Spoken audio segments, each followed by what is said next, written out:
रोमांचक मोड़ पर आ पहुंचा है। दोनों टीमों के बीच ये कांटे का मुकाबला अब अपने आखिरी दिन में, यानी कि आज इस मैच का आखिरी दिन है, 5वां दिन है। एंडरसन तेंदुलकर ट्रॉफी के पहले टेस्ट मैच के चौथे दिन भारतीय पारी 364 रन पर ऑल आउट हो गई। भारत ने इंग्लैंड को 371 रनों का टारगेट दिया। स्टंप्स तक इंग्लैंड ने बिना कोई विकेट को 21 रन बना लिए। बेन डकेट और जैक क्रॉली इस वक्त नाबाद हैं, क्रीज पर हैं।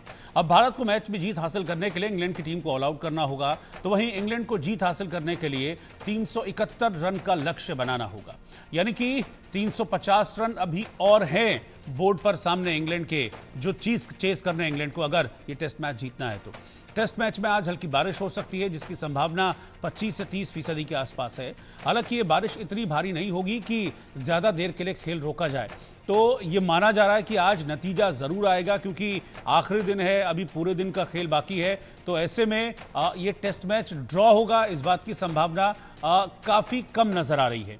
भारत और इंग्लैंड के बीच ये पहला टेस्ट मैच है इस सीरीज का, जिसमें खेल के हर डिपार्टमेंट में दोनों टीमों ने बेहतर प्रदर्शन किया है। पहले भारत के प्रदर्शन की अगर मैं बात करूं तो शानदार परफॉर्मेंसेस रही हैं भारत की तरफ से। यशस्वी जायसवाल की परफॉर्मेंस की अगर मैं बात करूं तो बहुत बढ़िया बैटिंग यशस्वी ने की।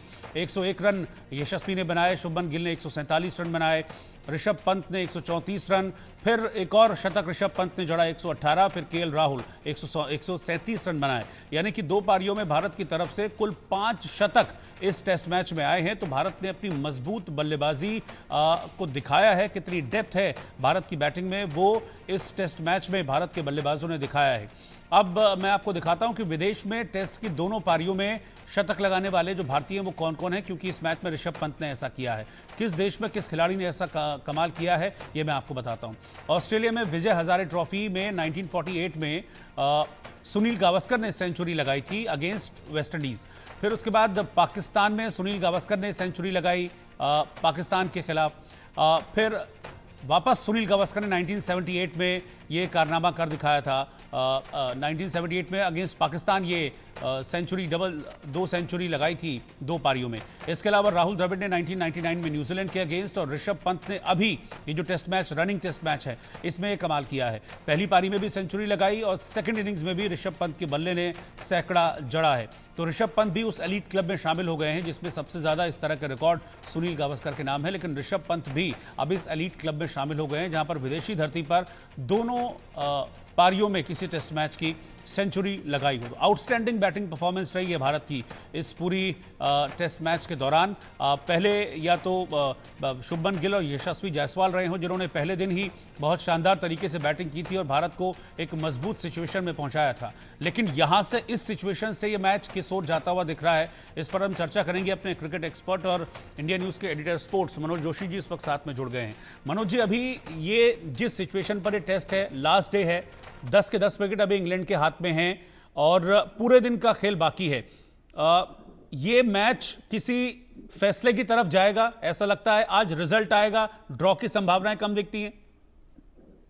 देखिए, जो इंग्लैंड का रुख है ना खेलने का, जो बेसबॉल वाला अंदाज है, वो ड्रॉ के लिए तो बिल्कुल नहीं जाएंगे। और भारत को भी ड्रॉ के लिए नहीं जाना चाहिए, सवाल ही नहीं उठता, क्योंकि हम कोई बहुत ज्यादा डिफेंसिव बॉलिंग करने जा नहीं रहे। बस एक जो मौसम का जो अभी थोड़ी देर पहले आपने आशंका जाहिर की है, वही एक स्थिति है जिससे मैच ड्रॉ हो सकता है। स्थिति बेहतर भारत की है, इसमें कोई दो राय नहीं, लेकिन भारत ड्राइविंग सीट पर नहीं है, ये आप गौर कीजिएगा।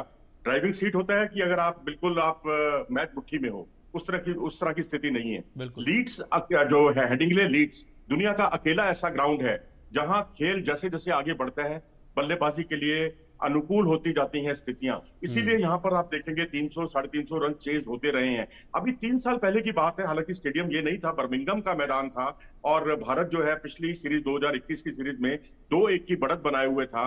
लेकिन उसके बाद जब कोविड की वजह से उस सीरीज को वहीं रोक दिया गया, और जो दूसरे मैच के लिए जब 8 महीने के बाद टीम रवाना हुई इंग्लैंड, तो रोहित शर्मा नहीं थे उसमें और जसप्रीत बुमराह टीम के कप्तान थे, और तब 378 रन चेज कर लिए थे इसी इंग्लैंड की टीम ने। तो अब 371 है और 300 अब तो 350 ही रह गए हैं कल का जो खेल हुआ है। तो इसलिए ये थोड़ा फियर फैक्टर जरूर है, लेकिन जो पैचेस बन रहे हैं दोनों तरफ और जो रफ एरिया है, उसमें जडेजा के लिए बहुत उपयोगी रह सकता है। अगर एक भी गेंदबाज ने जसप्रीत बुमराह का साथ निभाया तो निश्चित तौर पर मैं समझता हूं कि भारत ड्राइविंग सीट पर आ जाएगा। इंग्लैंड में किससे संभल के रहने की जरूरत है? क्योंकि डेप्थ इंग्लिश बैटिंग में है, ऐसा नहीं है, उनके पास भी अच्छे बल्लेबाज हैं। क्या टारगेट होना चाहिए जब आप मैदान पर उतरेंगे खेलने के लिए भारतीय गेंदबाज? तो क्या लक्ष्य होना चाहिए और किन बल्लेबाजों से संभलने की जरूरत है आज? किन को जल्दी हमको पवेलियन भेजना है? देखिए, हम जो बल्लेबाज हैं उनके उनको उनकी जो कमजोरियां हैं उसको ध्यान में रखना होगा। मेरे ख्याल से हमारे थिंक टैंक ने उस पर काम किया होगा निश्चित तौर पर। अब ओली पॉप है जिन्होंने बहुत अच्छी पारी खेली, सेंचुरी बनाई, पिछले मैच में जिम्बाब्वे के अगेंस्ट सेंचुरी बनाई, बहुत लय में आ गए हैं। वो स्क्वेयर ऑफ द विकेट खेलते हैं, आप सामने खेलते ही नहीं है। उनको आप जितना फुलर लेंथ खिलाएंगे, जितना आप आगे गेंद को रखेंगे, उससे एक तो अगर स्विंग मिलता है तो बहुत अच्छी बात है। स्विंग पर कंट्रोल करना उतना और भी ज्यादा जरूरी है। और उस वक्त वो जितना वो सामने खेलेंगे उतना वो फंसेंगे। ऐसे ही आपको जो अन्य हैरी ब्रुक है, हैरी ब्रुक को वो सामने भी खेलते हैं और हर तरफ शॉट खेलते हैं। उनको कोशिश यही होनी चाहिए, बैक ऑफ द लेंथ गेंद कर सकते हैं, बीच में शॉर्ट पे डिलीवरीज कर सकते हैं, जिस पर वो कैच जरूर उछालते हैं बड़े शॉट खेलने के प्रयास में। लेकिन भारत जो है ज्यादा जोखिम नहीं लेगा, क्योंकि मोहम्मद सिराज को भी मैं समझता हूं एक रणनीति में बदलाव करना होगा, जो ऑल आउट जाते हैं और टोटल स्ट्राइक बॉलर वाली भूमिका में रहते हैं। अगर Jasprit Bumrah main strike bowler है हमारे, तो उनको बीच में उनका सपोर्ट करना चाहिए, सपोर्टिंग रोल में आना चाहिए। क्योंकि अगर आप भी दोनों तरफ से स्ट्राइक बॉलर बन जाएंगे तो उससे क्या होगा कि रनों की बौछार लग जाएगी, और वो तो बेसबॉल के माहिर हैं। आपको थोड़ी सी डिफेंसिव बॉलिंग करनी होगी दूसरे छोर पर, जो सिराज की तरफ से कम देखने को नहीं मिली। प्रसिद्ध कृष्णा बिल्कुल लेंथ उनकी बहुत ही पीछे रही है, हिट ऑफ द डेक गेंदबाजी करते रहे। लेकिन यहाँ पर आप जितना हिट करेंगे उतना आपके लिए भी अच्छा रहेगा। यहाँ स्थितियां जो पांचवें दिन की हैं वो पहले चार दिन की स्थितियों से बिल्कुल अलग हैं। तो मैं समझता हूं कि इसीलिए भारत का पलड़ा थोड़ा भारी है।